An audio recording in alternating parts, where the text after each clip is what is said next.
Baru 10 yang bergabung ya. Kita tunggu sebentar. Kita tunggu sebentar ya.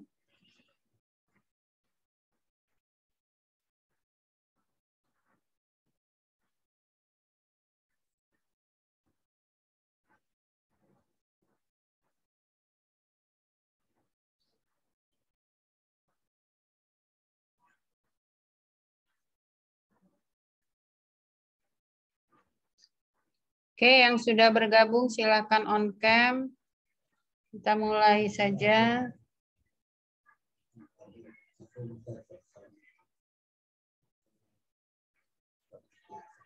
Hah? Oh. Hati ya. Oke, assalamualaikum warahmatullahi wabarakatuh. Waalaikumsalam warahmatullahi wabarakatuh. Selamat pagi dan salam sejahtera untuk kita semuanya. Bersyukur masih bisa berjumpa dengan Anda, mahasiswa saya yang cantik dan ganteng mungkin ya di sini. Anak-anak saya hari ini kita memasuki minggu ke-14 ya. Minggu ke-13, Ding. Minggu ke-13. Saya akan selesaikan materi hari ini yaitu tentang kita masih punya berapa pembahasan lagi ya. Terus hari ini PMH dan cacat produk, kemudian tanggung jawab produk maksud saya, kemudian kita masih punya waralaba, kemudian kita masih punya kepailitan, kemudian kalau persaingan tidak sehat kita sudah pernah bergabung di kelas Bu Nini, dan untuk arbitrase atau penyelesaian sengketa kita juga sudah pernah mengikuti webinar. Syukur kalau kita masih punya waktu, nanti masih akan saya jelaskan juga gitu ya.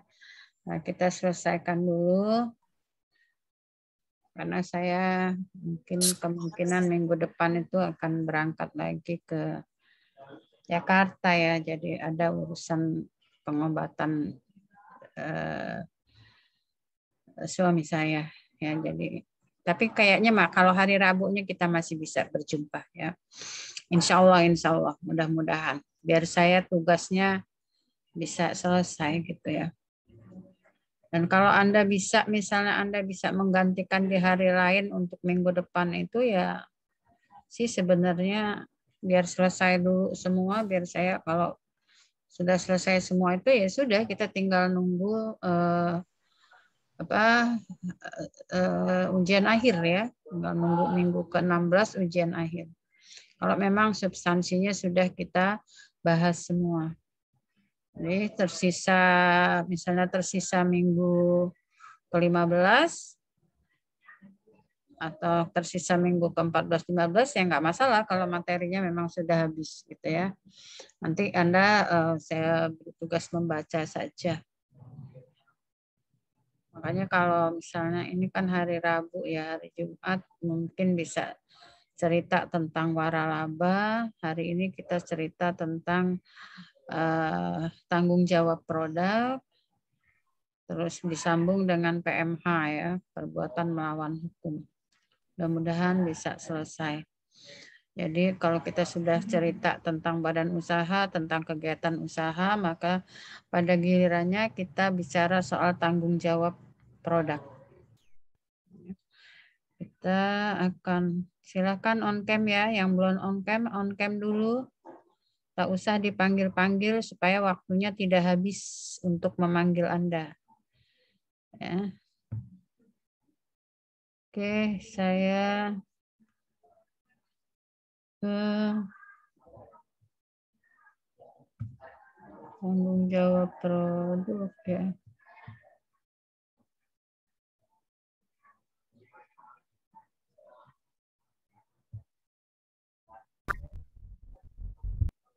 sini. Nah, kita balik ya, substansinya harusnya tanggung jawab produk dulu, baru kita ke PMK. Tanggung jawab produk itu ya tanggung jawab produsen ya, tanggung jawab produsen ketika terjadi sesuatu terhadap barang yang diproduksinya, itu artinya terjadi sesuatu kesalahan di dalam memproduksinya sehingga barang yang diproduksinya itu produknya cacat, ya, produknya cacat. Produknya cacat, akibat dari kesalahan-kesalahan maka produknya cacat. Ya. Nah, karena cacat maka barang yang diproduksi itu akhirnya tidak sesuai dengan peruntukannya. Ya, tidak bermanfaat ya, tidak berfungsi. Itu cacat produk ya. Produk cacat. Jadi ada dua istilah, ini di dalam sininya tidak ada, tapi di dalam buku wajib ada. Produk cacat itu ialah kalau produk yang dihasilkan itu ternyata tidak berfungsi sebagaimana mestinya. Ya, tidak berfungsi sebagaimana mestinya. Ya, harus di dalam contoh di dalam buku contoh-contoh banyak ya. Misalnya setrika itu diproduksi itu kan untuk bisa digunakan menjadi menyetrika pakaian gitu ya. Setrika itu dibuat, diproduksi, dijual kepada konsumen, konsumen beli, tujuannya, fungsinya alat itu ialah untuk menyetrika baju, untuk menyetrika pakaian. Ketika itu tidak bisa digunakan, misalnya kok nggak bisa panas, gitu ya, atau panasnya tidak kencang, seperti itu, maka kita kalau nyetrika tidak panas untuk barang benda apa pakaian-pakaian yang tebal kan nggak bisa gitu ya. Dia bisa kita kecilkan untuk pakaian-pakaian yang lunak, halus, mungkin dalam tingkat kepanasannya itu direndahkan. Tapi kalau sama sekali tidak bisa digunakan, entahlah itu tidak panas, entahlah lengket, misalnya begitu digunakan nempel, itu namanya produknya cacat. Itu yang disebut produk cacat, bukan cacat produk ya, produk cacat. Enggak berfungsi. Ya. Tidak berfungsinya suatu produk sesuai peruntukannya. Itu produk cacat. Ya. Kita misalnya beli HP, itu kan agar kita bisa berkomunikasi. Tak usahlah kita ngomong untuk ngegame. Ya. Untuk berkomunikasi misalnya, untuk dipakai Zoom ketika mengikuti kuliah misalnya. Tiba-tiba si HP ini entahlah layarnya, entahlah tulisannya, entahlah tombolnya, itu tidak berfungsi sebagaimana mestinya. Sehingga harusnya bisa dibuka, bisa digunakan, bisa untuk kuliah, bisa untuk nelpon, bisa untuk chatting dengan pacar, dengan teman. Ternyata nggak bisa digunakan sebagaimana mestinya. Fungsinya kan alat komunikasi, ternyata nggak bisa digunakan itu. Itu namanya produk cacat. Dia tidak berfungsi sebagaimana mestinya. Begitu juga alat-alat yang lain ya. Misalnya lemari pendingin. Atau freezer. Freezer itu manfaatnya, fungsinya untuk supaya apa yang dimasuk ke situ jadi beku. Gitu. Kalau alat pendingin jadi dingin, tapi kalau freezer jadi beku. Kalau sudah kita masukin sehari semalam nggak beku, ya ini berarti nggak fungsi. Gitu ya, tidak fungsi. Nah, kalau dia tidak fungsi, itulah yang kita sebut dengan produk cacat. Nggak fungsi nih, ngapain ini dimasukin ke freezer, ikannya busuk doang. Tidak bisa keras ya, tidak bisa membeku. Nah, sekarang kenapa? Kenapa itu seperti itu? Penyebabnya apa? Penyebabnya apa? Misalnya spare part-nya, alatnya yang tidak benar. Misalnya kalau dia produknya itu produk yang langsung digunakan oleh manusia, misalnya produk kosmetik misalnya, tidak sesuai fungsinya. Alih-alih membuat muka glowing, malah mukanya tumbuh kayak sakit cacar misalnya. Tidak sesuai fungsinya. Kenapa? Nah, kenapa ini? Itulah yang disebut dengan cacat produknya. Kenapa ini? Alasannya kenapa? Sehingga dia tidak berfungsi, emangnya kenapa ini? Ya, mencari alasan ini, alasan-alasan produk cacat ini, itu disebut cacat produk. Jadi dua istilah yang mempunyai pengertian yang berbeda ya. Kalau produk cacat jelas digiring atau difokuskan pada ketidakbergunaan, ketidakbermanfaatan produk itu, ketidakberfungsian produk itu sesuai sebagaimana mestinya. Ya, kita beli sabun mandi itu untuk mandi supaya bersih, tidak ada kuman lagi. Fungsinya itu. Lah kok kita pakai malah tumbul gatal-gatal semua badannya misalnya. Kalau satu orang saja mungkin dia yang mempunyai kelainan alergi. Tapi kalau itu dipakai dengan beberapa konsumen ternyata kondisinya sama. Berarti sabun itu produk cacat. Gitu ya. Nah, mencari alasannya itu nanti yang kita sebut dengan cacat produknya di mana. Ya, alasannya apa? Gitu, sehingga dia tidak berfungsi. Ya, jadi kata-katanya dibalik tapi pengertiannya beda ya. Produk cacat fokus pada ketidakbermanfaatan sebuah produk. Cacat produk berfokus pada alasan kenapa produk itu tidak bermanfaat. Apakah karena salah proses? Apakah karena salah bahan? Misalnya meramu jamu pelangsing, alih-alih melangsingkan malah mati misalnya, orangnya sakit. Ya, bisa saja dari prosesnya, bisa saja dari bahan-bahannya yang digunakan, bisa saja dari keteledoran atau kesengajaan.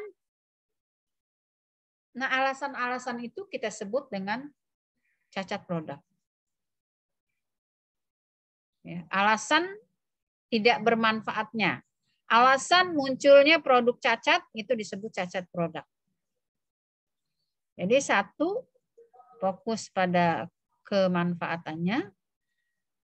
Yang produk cacat berfokus pada alasannya kenapa dia jadi produk cacat. Apa penyebabnya? Apakah sengaja? Kita harus hati-hati ya. Ada juga orang jahat memproduksi barang yang tidak baik bagi kesehatan. Unsur kesengajaan. Dia udah tahu bahwa bahan itu nanti akan berakibat fatal terhadap kesehatan manusia. Tapi dia produksi saja. Nah, penyebabnya karena kesengajaan. Pewarna pakaian dipakai untuk pewarna makanan dijual kepada anak-anak di sekolah. Misalnya. Cacat produknya karena kesengajaan itu. Ya, karena kesengajaan. Atau tadi misalnya HP tidak berfungsi sebagaimana mestinya. Produknya cacat nih HP. Kenapa ya? Nah, kenapanya itu dicari. Itu disebut cacat produknya yang mana? Alasannya yang mana? Ya. Jadi kalau sekali lagi Ibu ulangi, kalau produk cacat itu fokus pada tidak bermanfaatnya sebuah produk sesuai seharusnya. Kalau produk kalau produk cacat itu pada fungsinya, kalau cacat produk itu pada alasannya. Ya, alasannya apa? Cacat produknya di mana ini gitu. Yang membuat produk ini cacat alasannya apa? Bisa karena kesengajaan. Ya. Makanan yang banyak karena kesengajaan itu udah tahu, misalnya ada bahan yang tidak bisa digunakan untuk pembuatan makanan. Tapi masih juga diproduksi biar menarik, misalnya pembuatan kue dengan warna-warna menarik. Jajanan anak-anak, jajanan bocah dengan warna-warna menarik. Dan itu untuk ngecat baju. Gitu. Ya. Membuat produk kecantikan supaya mukanya glowing, kinclong. Ya memang, misalnya. Tapi akhirnya kulit menjadi tidak sehat, belum lagi nanti kalau timbul penyakit kanker kulit misalnya. Tidak sesuai peruntukannya. Itu harus dicari penyebabnya, harus dicari alasannya, harus dicari cacat produknya apa. Cacat produk artinya mencari alasan, ya. Mengapa sebuah produk itu menjadi cacat? Jadi beda ya. Beda. Oh, cacat produk nih. Padahal produk cacat yang dimaksud. Ya. Nah, kalau nggak bisa kepake karena tidak sesuai dengan misalnya setrika harus bisa menyetrika tapi tidak bisa dipakai menyetrika, alat pendingin tetapi barangnya dimasukin ke situ malah jadi pada busuk, ya. Freezer misalnya masukin ke freezer bukan malah beku malah jadi busuk ikannya misalnya. Itu semua contoh-contoh produk cacat, ya. Contoh-contoh produk cacat. Nah, kita mesti tahu kenapa. Untuk menggugat itu kita mesti tahu penyebabnya apa gitu. Ya, kesengajaankah? Keteledorankah? Gitu ya. Atau memang kurang bahan. Harusnya dicampurin ini enggak dicampurin tuh gitu. Ya, nah itu ya. Jadi doktrin dalam tanggung jawab produk adalah perbuatan produsen atau pelaku usaha, ini doktrin ya, yang menghasilkan produknya digunakan oleh pihak lain, ternyata timbul kerugian bagi konsumen atau yang menggunakan itu, akhirnya si pihak yang mengeluarkan produk itu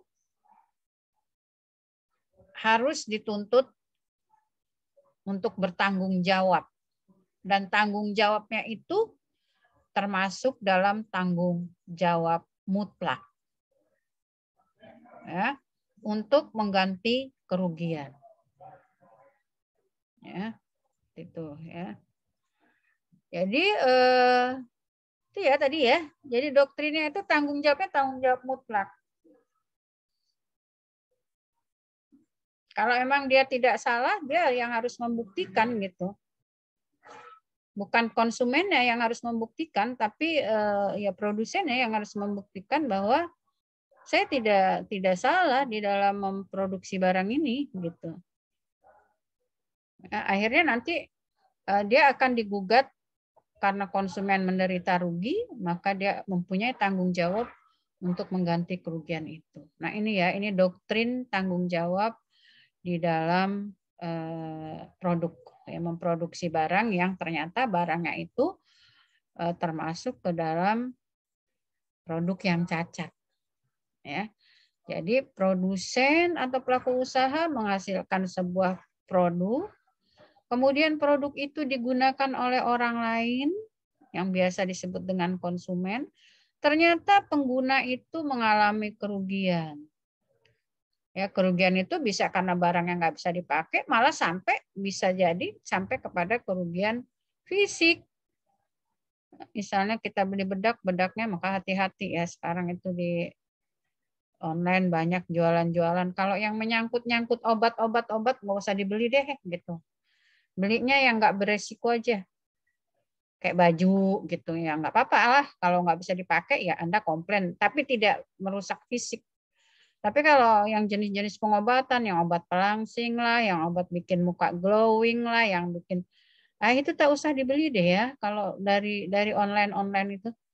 Karena nanti kita kesulitan ketika kita menggugat tentang tanggung jawab produk itu apabila produk itu ternyata termasuk ke dalam produk yang cacat.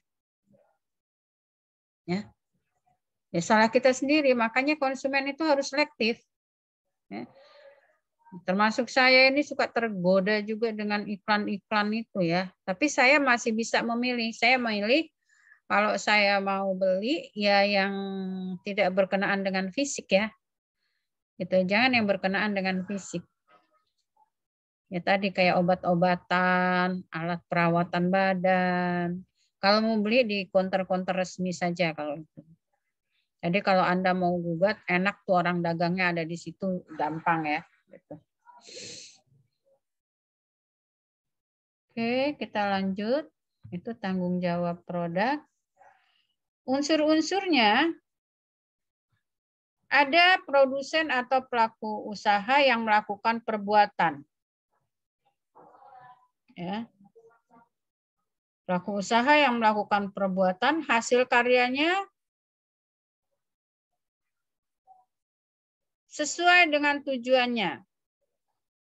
Kalau yang tanggung jawab produk tadi, ini tanggung jawab produk ya, sesuai. Diharapkan sesuai ya. Diharapkan sesuai. Kalau yang tidak sesuai tadi, baru diminta untuk bertanggung jawab terhadap kerugian yang diderita. Jadi bisa jadi seorang pengusaha atau seorang pelaku usaha dalam memproduksi barang itu kadang barangnya yang sesuai dengan yang diharapkan oleh konsumen, artinya berfungsi sesuai dengan peruntukannya. Kadang juga produknya itu termasuk produk cacat. Nah, di sini konsumen harus berhati-hati. Ya, kebanyakan itu kalau elektronik itu produk cacatnya jika nanti ada garansi, biasanya ya dalam praktek tuh ya ada garansi lah ya, pasti garansi ini karena harganya mahal, garansi 2 tahun atau 5 tahun. Tapi memang begitu kita komplain ini kenapa, oh nanti dia salahin kita, mungkin salah pemakaian lah, salah apalah gitu ya. Oleh karena itu kalau kita ingin membeli barang, sebaiknya kita coba di tempat. Ya. Kalau setrikaan coba dicolokin dulu, panas nggak dia gitu. Kalau Magicom coba colokin dulu, nyala nggak dia, panas nggak tuh besi dalamnya. Nah, itu kecermatan konsumen ya. Karena kalau sudah dibawa pulang, meskipun ada bunyi garansi, itu kita sebagai konsumen biasanya tetap lemah ya. Dia bilang, oh tadi ibu salah menggunakan, harusnya begini. Gitu. Nah, ketimbang kita nggak bisa komplain, malah kita dibilang salah menggunakan, ya lebih baik kita coba saja di situ. Nah, yang tidak bisa dicoba itu biasanya kita beli HP ya. Kita beli HP itu nggak bisa dicoba itu masih di lock ya, masih disegel. Nggak apa-apa. Ya. Tapi kan bisa kita coba, kita buka di tempat, jangan digondol waktu dalam kondisi disegel gitu. Saking udah senangnya bawa aja, tidak dicoba di tempat. Dia dicobalah. Kalau dia tidak baik ya jangan dibawa pulang gitu. Mumpung belum dibawa pulang. Itu ya, itu juga kecermatan dari konsumen. Karena apa? Karena hasil produk itu yang dihasilkan oleh produsen itu kadang sesuai dengan tujuannya, kebanyakan sesuai ya. Tapi ada juga produk-produk cacat, hati-hati. Ya, kemungkinan dari sekian barang yang diproduk dia ada 2 atau 3 yang cacat atau 1. Nah, itu jangan kebagian di kita. Gimana caranya? Ya cermat aja kita sebagai konsumen, hati-hati. Biar aja dibilang bawel. Gitu ya, daripada kita rugi. Udah rugi kita pula yang disalahin, bilang salah pakai lah, salah apalah gitu. Saya kalau beli listrik aja ini coba dulu. Nggak apa-apa Bu, nanti kalau sampai rumah nggak nyala kembalikan. Enggak. Kalau tidak bisa dites, saya tidak mau beli. Anda tidak lihat, kalau sudah saya bawa pulang, Anda tidak lihat. Apakah itu benar-benar nyala atau enggak? Nanti dikira saya lagi ngarang-ngarang. Mohon maaf ya kalau ada yang pedagang. Pedagang tuh kadang-kadang curang gitu ya. Itu ya, ini. Jadi inilah unsur-unsur dari tanggung jawab produk. Ya. Maaf, ini. Jadi ada unsurnya, pasti ada pelaku usaha lah ya yang menghasilkan produksi itu. Pasti itu hasil perbuatan dari dia, gitu ya, dari si produsen. Dan hasil karyanya itu bisa jadi sesuai tujuan, bisa jadi cacat, ya, produk cacat. Ya. Dan tanggung jawab itu muncul apabila kerugian itu bisa dibuktikan nantinya. Ya. Menimbulkan kerugian yang bisa dibuktikan ya. Ini aspek atau unsur-unsur dari tanggung jawab produk. Kapan munculnya tanggung jawab produk? Ya, yaitu ketika ada sebuah produksi yang diproduksi oleh pelaku usaha dan ternyata menghasilkan produk cacat. Ya, yang menghasilkan produk cacat yang menimbulkan kerugian bagi konsumen. Tapi kalau cacat produk tadi pada alasannya ya. Jadi pada alasannya kenapa dia itu menjadi produk yang cacat gitu. Oke, saya sambil intip-intip siapa yang minggat dari kelas ini. Intip-intip dulu ah. Saya ngoceh-ngoceh tuh udah pada kabur kabeh. Nah. Ada aja sih yang kabur tadi tuh 1, 2. Tuh Andri Romario nggak ada tuh kan. Siva Aulia nggak ada tuh. Siva Aulia dengan Andri nggak ada. Oke ya.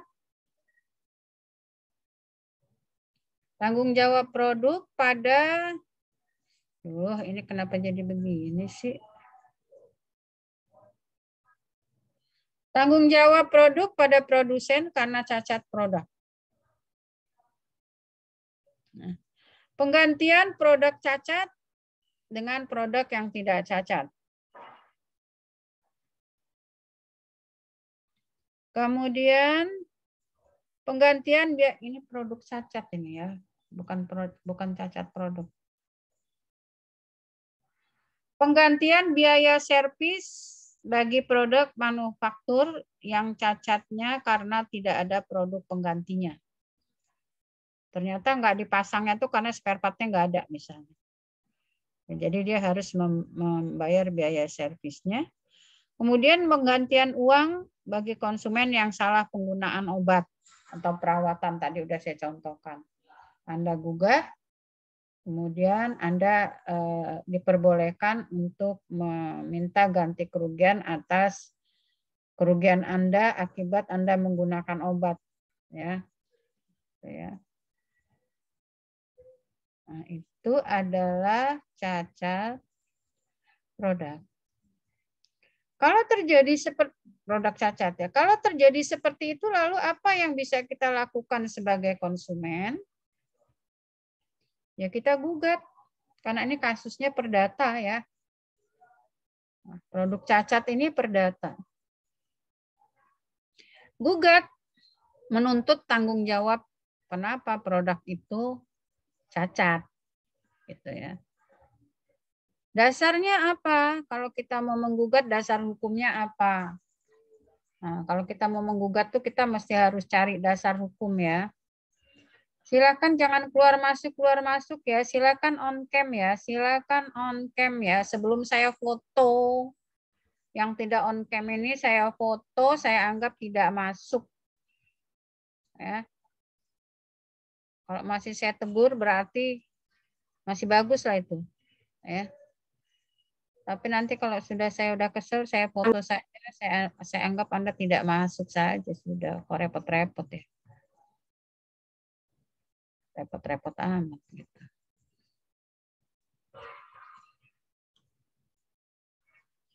Oke, itu dasarnya ya. Kalau kita nanti kamu jadi pengacara, kalau mau melakukan gugatan, itu Anda harus cari dasar hukumnya dulu. Apakah peristiwa-peristiwa yang akan digugat itu memang termasuk dalam peristiwa hukum. Nah, ini nanti Anda mempelajarinya dalam hukum acara perdata. Ya. Oke, kita masuk ke FBIS 2 nanti ya, kalau ini udah habis. Siapa tahu itu cuma peristiwa-peristiwa saja, tapi begitu kita tarik ke apakah itu peristiwa hukum atau bukan, ternyata bukan peristiwa hukum karena Anda tidak ketemu dasarnya.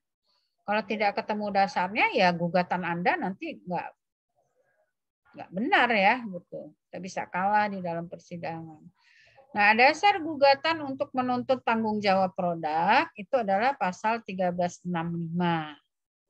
Ditambah lagi Undang-Undang Perlindungan Konsumen. Anda mau pakai pasal yang mana?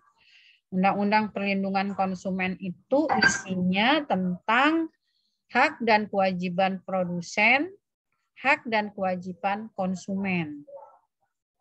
Ya. Jadi di situ ada kewajiban-kewajiban produsen yang harus bersifat melindungi terhadap konsumennya.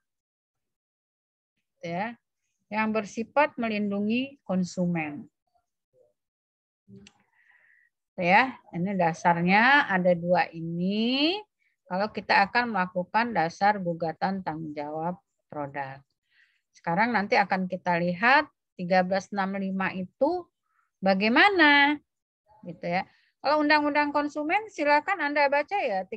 Undang-Undang Konsumen itu ialah peraturan-peraturan nanti ketika kita menjelaskan 1365, kita pun nanti akan merujuk kepada Undang-Undang Konsumen karena di sana ada kewajiban produsen. Kalau produsen itu tidak melakukan kewajibannya sebagaimana ada di dalam Undang-Undang Perlindungan Konsumen, maka dia dianggap melakukan perbuatan yang tidak sesuai dengan ketentuan peraturan perundangan, antara lain perundangan yang dilanggarnya ialah Undang-Undang Konsumen. Undang-Undang tentang Perlindungan Konsumen. Sekarang kita jelaskan pasal 1365-nya. Produk cacat dengan cacat produk sudah bisa dibedakan? Halo? Sudah, Bu. Bisa, Bu. Bisa dipahami? Bu. Bisa, Bu. Kalau sudah, berarti tuh kalau memproduksi barang kemudian dipakai nggak sesuai fungsinya, orangnya malah menderita rugi, maka dia bisa kita gugat sebagai produk yang cacat dengan alasannya apa? Ya, cacat produknya di mana? Sekarang kita masuk ke PMH-nya. Ya, PMH ya, perbuatan melawan hukum. Jadi 1365 itu ialah perbuatan melawan hukum untuk dijadikan dasar bagi kita yang akan menggugat kerugian. Ya. Ya, jadi ini pasal yang Anda tidak boleh tidak tahu. Nanti di perikatan juga ada tuh materi perbuatan melawan hukum ya. Jadi 1365 ini juga termasuk pasal tembak kalau saya bilang, karena orang hukum tidak boleh tidak tahu pasal 1365 ya. Kalau kita akan melakukan gugatan maka pistolnya itu 1365 ini. Ya. Yaitu kata pasal 1365, setiap perbuatan BW ya, KUH Perdata ya, bukan KUHD. Setiap perbuatan melawan hukum yang mengakibatkan kerugian pada orang lain mewajibkan orang yang karena kesalahannya menimbulkan kerugian itu mengganti. Jadi kalau orang melakukan perbuatan kemudian melakukan perbuatan melawan hukum, kemudian atas kelakuan dia itu orang menjadi rugi, gitu ya. Dan bisa dibuktikan kerugian itu memang karena hasil dari perbuatan dia, itu harus dibuktikan ya teori kausa. Baru dia bisa diwajibkan untuk mengganti kerugian berdasarkan ketentuan pasal 1365. Ya, bahasa Belandanya disebut onrechtmatigheid.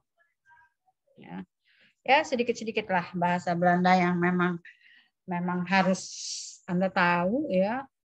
Nah, kalau di dalam dunia praktek orang ngomongnya apakah ini termasuk perbuatan onrechtmatigheid atau tidak ini? Itu maksudnya perbuatan melawan hukum atau tidak, PMH atau bukan. Ya, nanti akan kita lihat satu persatu unsurnya.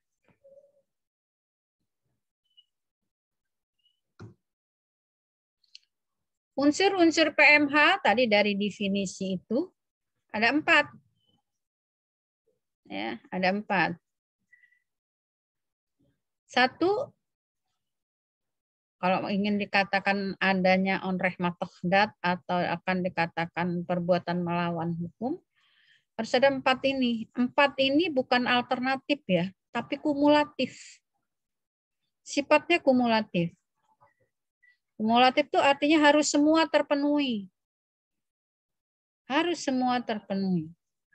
Kalau tidak, maka tidak bisa kita katakan sebagai PMH. Tidak bisa kita katakan sebagai perbuatan melawan hukum. Apa yang 4 itu? Yang pertama, perbuatan itu harus melawan hukum. Onrechtmatig. Ya, onrechtmatig. Harus melawan hukum. Nah, pengertian perbuatan melawan hukum ini bisa diartikan secara luas, bisa diartikan secara sempit nanti. Ya. Yang kedua, perbuatan melawan hukum itu harus dilakukan dengan kesalahan. Ingat ya, kesalahan dalam perdata bisa karena sengaja maupun karena lalai. Jadi produsen nggak bisa bilang saya lupa, saya lalai, tidak sengaja dan lain-lain. Jadi ada aspek kesalahan di sana. Ya. Lalu karena dia melawan hukum, dilakukan dengan kesalahan, ada orang lain yang menderita rugi akibat perbuatan itu. Tadi ya contoh-contoh kerugiannya beli freezer, freezernya boro-boro jadiin es gitu ya. Malah panas barangnya pada busuk. Beli setrika boro-boro bisa jadi licin, panas aja kagak. Beli bedak untuk kinclong muka boro-boro kinclong, malah timbul bontol-bontol misalnya. Ya, rugi dong. Gitu. Harus ada perbuatan dan kerugian itu harus ada hubungan kausal. Jadi antara apa yang dilakukan oleh produsen, yang katanya tadi karena dia melawan hukum dan kesalahan, dengan apa yang ditimbulkan, yang diderita konsumen, itu harus ada hubungan timbal balik. Loh memang itu karena pakai obat, bukan karena lagi sakit cacar misalnya. Karena akibat minum obat itu, maka dia tumbuh bontol-bontol, ada airnya di muka misalnya. Tapi kalau dia bontol-bontolnya karena cacar, bukan karena minum obat itu atau bukan karena dipolesi obat itu, ya nggak bisa itu. Tidak ada hubungan antara kerugian dengan kesalahan si produsen. Antara kesalahan ini kebetulan kita terapkan dalam perbuatan ini ya, kita terapkan dalam petanggung jawab produk ya. Tapi PMH ini sesungguhnya onrechtmatigheid ini sesungguhnya ini bisa diterapkan kepada semua perbuatan dalam perdata yang menimbulkan kerugian bagi orang lain. Bukan hanya pada produk ya, bukan hanya ditempelkan pada permintaan ganti kerugian akibat produk yang cacat. Ya, permintaan ganti kerugian karena produk yang cacat itu hanya salah satunya. Ya, hanya salah satunya saja.